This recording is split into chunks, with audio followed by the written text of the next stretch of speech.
Thank you so much for being with us in the study of Deuteronomy. We really hope you're reading along with us, and this will increase your volume of knowledge about the Bible. And we also want to touch our heart, that we'll also have a heart connection with this.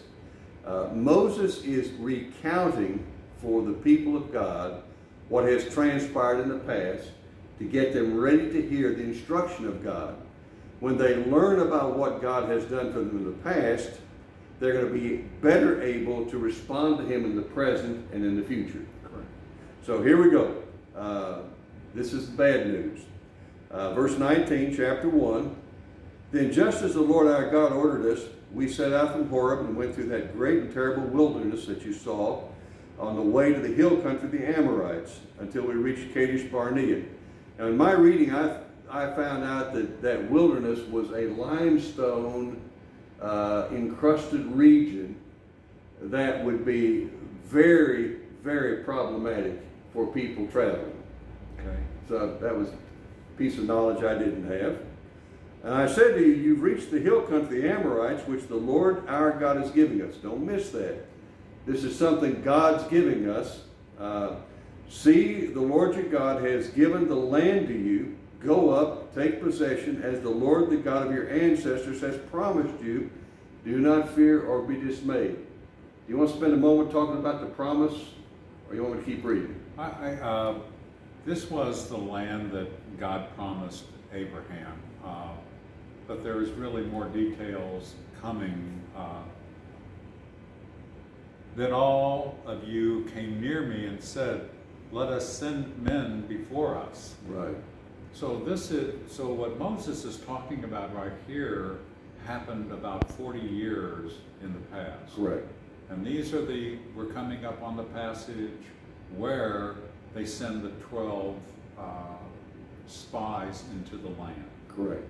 So God has a promise, and they're saying, let's check it out. Now that's maybe unfair to them to some degree, but they still want to check it out. Okay? So they brought back a report, and I'm going to read down to verse 24. They went up the hill country when they reached the valley of Eshcol. Eshcol, thank you. They spied it out, gathered some of the land's produce, which they brought down to us. They brought back a report, said, this is a good land the Lord's giving us. Well, it's a whole lot better than the limestone they've been walking on.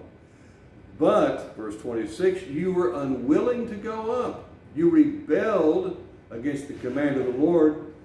You grumbled in your tents. You said it's because the Lord hates us. He's brought us out of the land of Egypt to hand us to the Amorites to destroy us. Where are we headed? Our kindred made our hearts melt by reporting the people are stronger and taller than we are. The cities are large and fortified. Talk some about that, Rudy. Well, this is early in the children of Israel's walk, being instructed by God. Even though they saw the plagues in Egypt, they saw the Red Sea open, they saw the mountain on fire, the 10 Commandments are given, still when they come to the city of the Amorites, they did not believe that they could win. They forgot that actually God had done it all. Correct. And that they really hadn't done anything. And they saw how beautiful it was. They saw cities that were fortified with walls. They saw giants amongst the people. They even brought back some produce from their journey, which allows you to see how bountiful the land of Israel was back then. There was a grapevine that it took 2 men to carry its fruit. That's quite an image to think of. A cluster of grapes that would take 2 men to carry. Correct. How abundant is this compared to the wilderness that they've been in for, well, let's say 100 days? Yeah, correct. So one of the applications I make to my own life is I've had some powerful experiences with God. I've seen things that have happened that you can only be explained. God did it. And then I can so quickly go from that to fear and unbelief and to personal rebellion. The challenge of Deuteronomy right here is for us to say, God, what is your promise for me? And am I going to trust you in that?